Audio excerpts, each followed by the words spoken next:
Here's a cell on your screen. We have already seen that the various organelles inside it are compactly packed inside this delicate membrane called the cell membrane or the plasma membrane.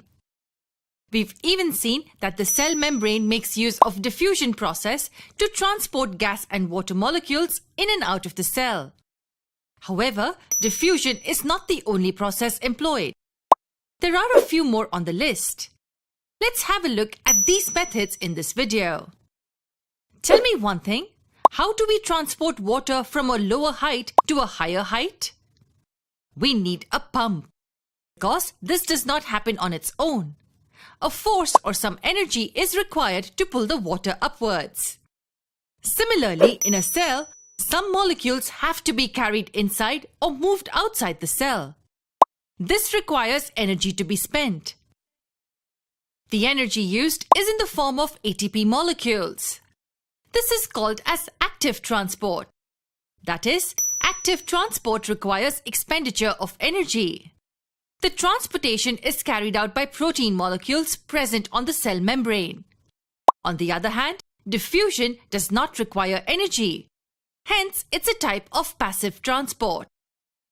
So, movement of molecules without spending energy, as in case of diffusion, is passive transport. Similarly, movement of molecules across the membrane with the expense of energy is active transport. Now let's get to know one more interesting concept named osmosis. Have we ever come across this term osmosis? Well, quite often. But what exactly do we mean by this? Osmosis is defined as the movement of water from higher water concentration to lower water concentration through a semi-permeable membrane. So let's say we have this container which is partitioned by this semi-permeable membrane. Now we add sugar solutions at both these sides. However, the concentration of each is different. Here we add concentrated sugar solution, while here dilute sugar solution. That means the concentration of water in this solution is obviously more compared to this. So after some time, we see water molecules moving from this side of the partition to this side. And how long will this movement take place?